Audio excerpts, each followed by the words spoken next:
The Biden administration is seeking 105 billion US dollars for emergency funding, and 2 billion of that is supposed to go to the Indo-Pacific. Is that enough? This request from the Biden administration for Taiwan and for the Indo-Pacific is an absolute joke.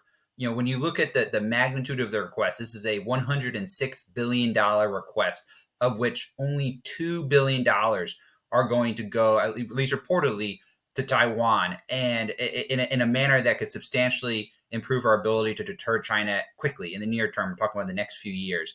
It's a pittance. It's a fraction of what's required. Also, this is something. There should be alarm bells going off in Taipei looking at this request. And this should be an absolute end, frankly, to the Taiwanese government saying, yes, the United States should keep prioritizing Ukraine and these other areas over us. That's just not going to cut it anymore.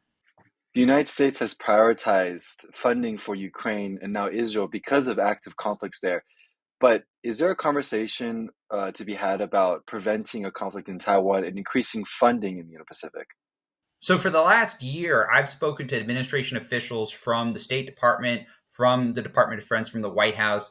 And that is one of the answers they provided, that Ukraine is at war in particular. Obviously, now Israel's at war as well. And these hot conflicts, need to be the primary focus for American aid. But this general argument that, because there's a war here, this is where we need to drive all of our attention and resources to the exclusion of our priority theater and really the most dangerous flashpoint in the world for the United States today, it just does not make sense.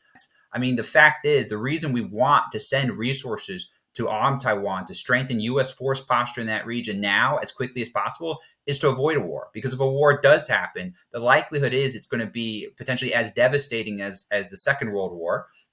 With these two conflicts in Ukraine and Israel happening, is the United States distracted in its operations in the Indo-Pacific?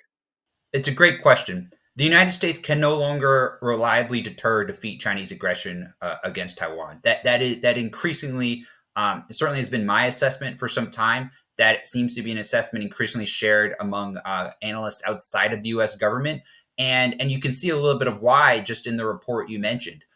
China, say what you will, but the Chinese Communist Party has been investing heavily in the People's Liberation Army and associated forces. It has routinely modernized and expanded its military capacity at rates that exceed what the U.S. intelligence community has expected. We're talking about conventional forces. We're talking about nuclear forces. We're talking about forces, civilian vessels, for instance, that could be commandeered to support an invasion operation.